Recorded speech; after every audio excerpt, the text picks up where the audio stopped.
This clip is brought to you by SaveWithConrad.com.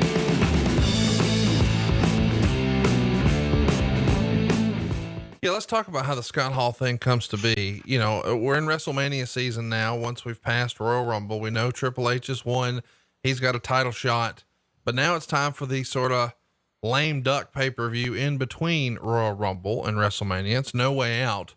And Austin is going to get a title shot against Chris Jericho at this undisputed WWF championship, with the idea being if Austin wins, well, now he'll be facing his old tag team partner, cause they were teaming together when Triple H tore his quad. So WrestleMania could, in theory, look like Triple H versus Steve Austin, but we know that doesn't come to be. Jericho wins, and then Hogan, Hall, and Nash would destroy Austin after the match. And Hall even gives Austin his own stunner. And then of course they leave him laying and spray paint NWO on his back. And this is very old school NWO back to 1996. But the real story is Austin now has an opponent for WrestleMania, and it's Scott Hall. And Meltzer would write, Austin, Angle, and Bradshaw were the three most vocal guys in the locker room last week about not wanting the NWO to come in. Austin's big thing is that he and the other guys have worked way too hard, bringing the in-ring work up to the level it's at now, to throw it all away, having shitty matches with these three stiffs. Austin was approached last week and told to think of ideas for a program with Hall, and he initially nixed it, saying everyone knew Hall wasn't going to last until WrestleMania, so it's pointless to build up anything with him. Obviously, he changed his mind since he took the stunner from Hall at the pay-per-view. We should mention that Scott Hall is still active in his fight with addiction at this point. I mean, I guess you always are. You're always sort of in recovery, but he is fresh off of some incidents in WCW the year prior that weren't becoming in the best version of Scott. So Austin doesn't have a lot of confidence in him, but for whatever reason decides to go with it with the angle here at the end of the pay-per-view. Did you talk to Austin about his decision to not want to work with Hall, and how did you get him to come around if he changed his mind? Well, I didn't know the finish was going to be, the Hall going over. That wasn't even on my radar. I don't think he takes Stone Cold to WrestleMania and beat him. Well, I'm not saying that he beat him at WrestleMania. I'm saying at No Way Out, after the pay-per-view, after he loses to Jericho, the NWO debuts, beats the shit out of Austin, spray paints him. But I mean, Scott Hall hit Steve Austin with a stunner. And this is on the heels of apparently a few days prior saying, no, I don't want to work with Scott Hall. He's not even going to make it. But then somehow he comes around to the idea, or else they wouldn't do this angle. Do you think Vince McMahon had to sell him on, well, hey, what if we just have you wrestle Scott and we won't give Kevin Nash a match and he can sort of be the guy, the sixth man. So if something does go sideways, you can just pivot and have your match with Nash instead. Is that? No, that's a lot. No, that's good thinking. And I was going to say, I think Kevin Nash had a big hand because Kevin and Steve were friends then. They've been friends since WCW days. So they're both kind of getting their shit together and starting to roll. They're still great friends today. So that friendship wasn't,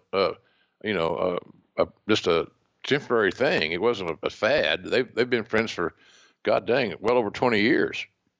And as I mentioned, still to this very day. So I'm sure that what your logic is spot on. That Kevin would be there, and I think Steve would have been happy to work with Kevin. They knew each other. They knew each other's strengths and weaknesses. But and Steve could have worked around any issues that Kevin might have had with his knees or something like that. The promos have been good. The poster would have been good. All that good stuff that Vince likes. So and as he should, marketing wise. But I think Kevin had a hand in the conversations with Steve to find some sort of comfort level for this thing. And the other thing we hoped would happen, Conrad, was that Scott seeing this opportunity to be in a high main event level match at WrestleMania might give him hope that there's still time in his career. He can still accomplish a lot of great things, and he can make a lot of money.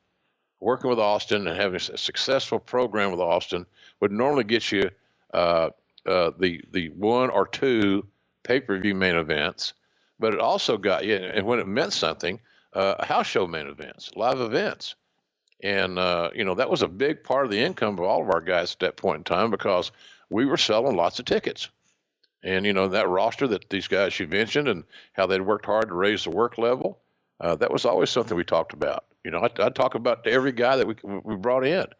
We have to improve our in-ring product. We have to be more physical and more logical.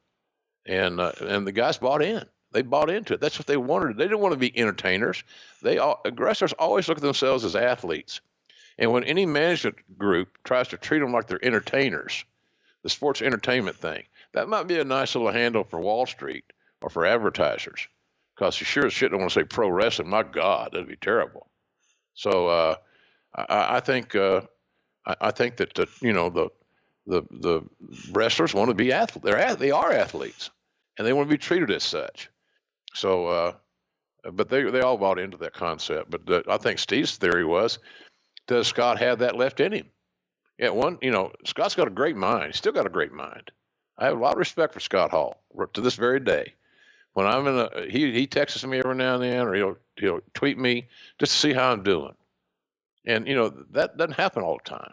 So I got a lot of respect for Scott. But Scott's demons were his biggest opponent. It wasn't the chemistry of Stone Cold or whatever.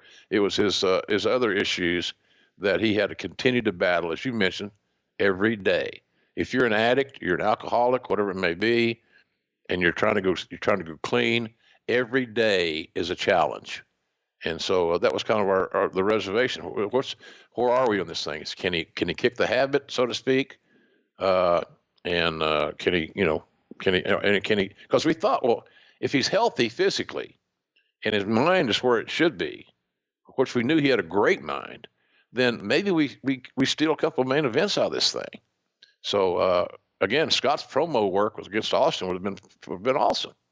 So anyway, it was a tough deal. There was so many missing cards in the deck, and you try to rob Peter to pay Paul, so to speak. But at the end of the day, it just it wasn't a formula that was going to work. And then when Steve heard about this late. What's another thing? How do you, from a creative standpoint, you got your top guy who's proven to be your top guy. How do you not communicate with him what you want to do at WrestleMania? Because they were intimidated to talk to Steve, and because they either wanted Vince or me to do it. Because we both had great reports with Steve. I think my report with Steve was a little bit better than Vince's because I think he trusted me more. That's just my opinion. That may be my ego talking as well. So take that in consideration, folks. So that's kind of where we were, Conrad, on that deal. We found ourselves in an unattainable situation that we could not make work. And that's really frustrating. Years later, Kevin Nash would say the original plan for WrestleMania was supposed to be a big night for the NWO.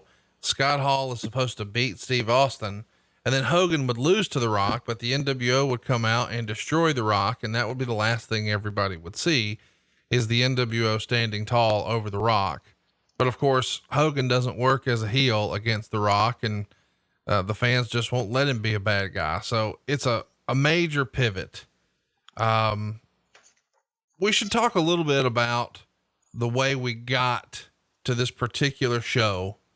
Hall does what Scott was known for doing. And he hung out with fans, and he probably had too much to drink, and that changed everything. Meltzer would write, "Here's where it gets weird. Nobody, not Vince or anybody on the writing crew, told anyone about this decision. Even Austin was not informed that the finish had been changed. On Saturday night, Hall allegedly went out drinking with a bunch of fans from England and showed up hungover at WrestleMania. Austin blew his stack, since Vince had told everyone that if Hall screwed up one more time, he was done for. We got one report from someone who hung out with Hall all day Sunday saying he appeared to be okay, but others disagreed with that assessment. Austin went to Vince and told him that Hall was totally unprofessional for showing up at WrestleMania in less than perfect condition, and he wanted their finish of the match changed. Vince, having already decided to change it days earlier, acquiesced to Austin's demand. Hall, Nash, and X-Pac, also unaware that the finish had already been changed, got pissed off and then blamed Austin. Their gripe was that the NWO would be killed dead by having to do two jobs at WrestleMania, and the writing crew, not wanting to take any heat from Nash, just kept quiet and let Austin take the heat. This is remarkable And it's something that doesn't get talked about a lot when you're talking about all the things that happened that led to Steve saying, fuck this, I'm out of here. But going into this, Vince already realizes, man, this is just not exactly what I want. I'm going to change it and have Steve go over. But when Hall allegedly has a night out drinking, that's enough to set Steve off. He asked for it to change, and Vince allows Austin to think that, okay, I'm going to let you have your way, even though he had already changed his mind. And the writing team, not wanting to get in the middle, just goes along with it. So now there's even more quote unquote heat, if you will, between the NWO and Steve Austin, when really Vince had made the decision ahead of time. When did you know the finish was changed, or did you get into those particulars or creative in this era? Oh yeah. When it came to Austin, I got into everything. That's good management in my view. The coach always does that. You take care. You think that Bruce Arians not going to take care of Tom Brady in Tampa Bay? He's going to acquiesce to play calling. He's going to acquiesce to doing what Brady does best, whatever that may be in Brady's mind. Of course he is. He's the franchise. As Tom Brady goes, so goes the Tampa Bay Bucks. It's that simple. Well, they got a good defense, or they got a good kicker. Okay, bullshit. Tom Brady is the straw that stirs the drink now in Tampa Bay. And Bruce Arians is going to let Tom Brady be Tom Brady. He's 42 years old. He knows what he can do well, what he can't. And so, in other words, you wouldn't run the same plays for Kyler Murray in Arizona, where you got a little option where the quarterback can run on some and has some design runs. I'd be shocked if they had very many design runs for Tom Brady in Tampa Bay, because that's not what he does well. So, but I found out, and I heard about the writing team. So, well, we're gonna do the heat thing with Austin. We're gonna beat him with Scott and blah blah blah. And I said, "You're what? Are you shitting me? What's the logic behind that?" And I said, "And have you communicated that to the talent?" "Oh no, we haven't said a word. Just between us and Vince." So I go to Vince. Are we going to beat Austin at WrestleMania? Well, I'm thinking about it. And I said, I think it's a bad decision, because that was the way Vince and I communicated one-on-one. He didn't want bullshit, and I didn't challenge him to the point of being obnoxious. I just said, I think that's the wrong decision to make. I think it's the wrong decision to make, and I think it's going to fucking piss off Steve, because he knows he can't have the match he wants to have at WrestleMania. Look, Conrad, look at the matches that Steve has had at WrestleMania. He had that great match where he won the title with Shawn Michaels. He had 3 with Rock. He had all these other great matches at WrestleManias, and he knew that he couldn't follow that act with Scott. Just wasn't going to work. So I just, so Vince thought about it more, and I think the more he thought about it, that's the way it was. So I'll give you a story about the WrestleMania 18. Jan and I were there in Toronto, and we went to dinner the night before WrestleMania with Chris Benoit and his wife Nancy. Just found this little spot there. It might have been even walking distance from the hotel. I'm not sure, but it wasn't far. It's a little local spot in Toronto. So the 4 of us went to dinner.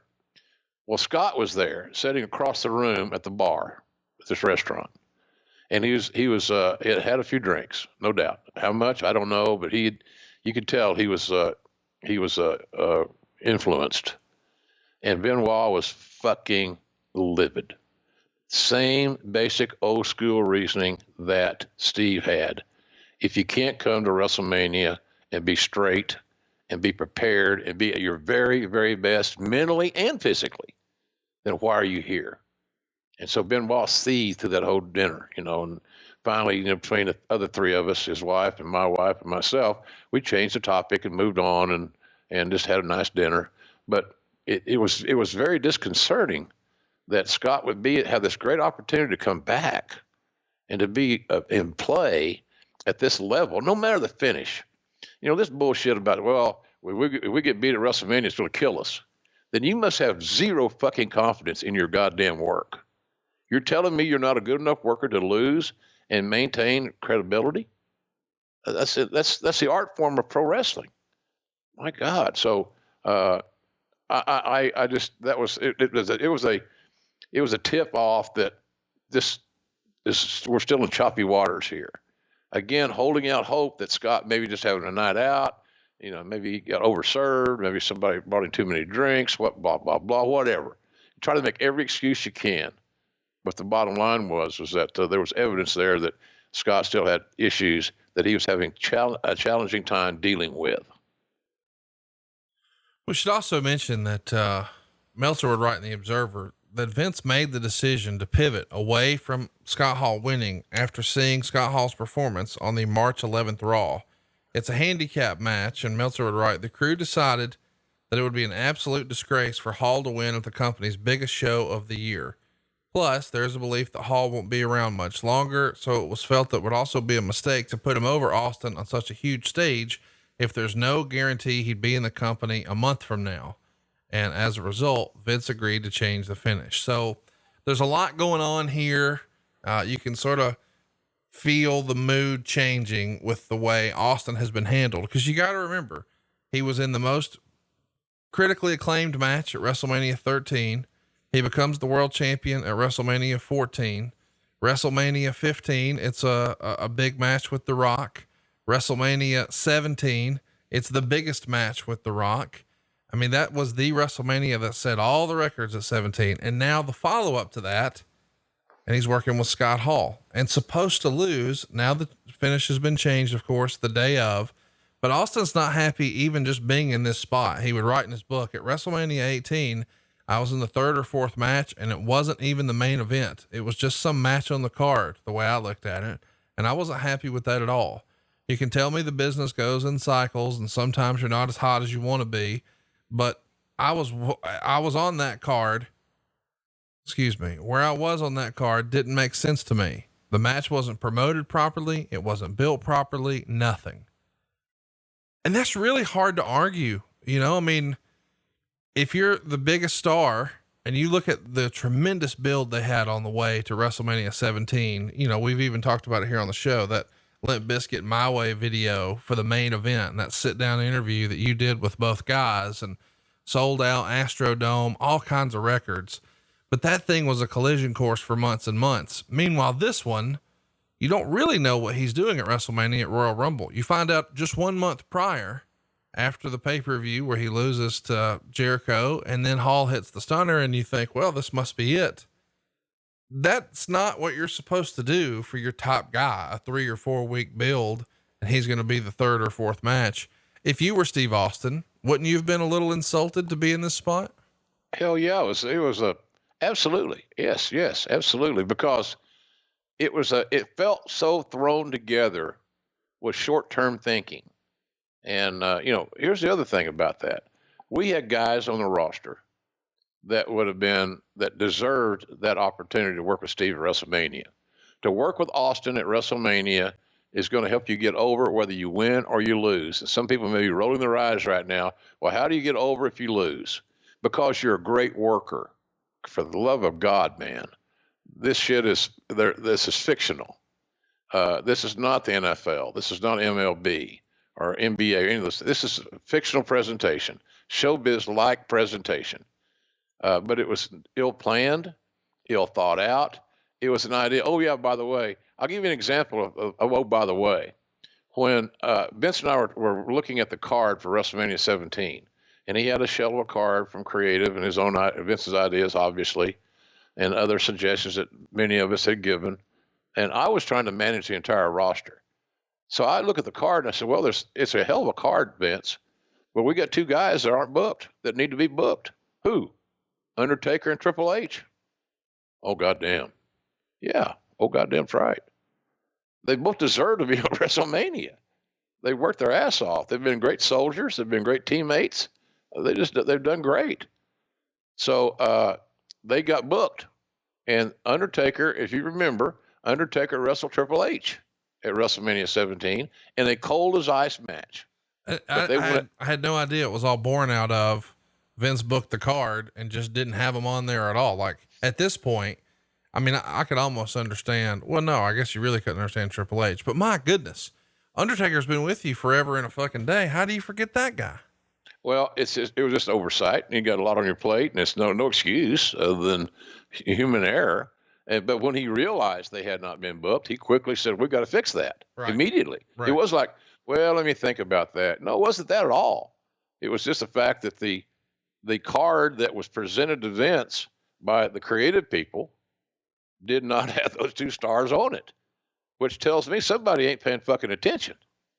And this whole issue that we're talking about today was born in a lack of communication and being straightforward. And if there's one guy ever in the wrestling business, there's been a lot of, by the way, Undertaker's that way as well, and among many.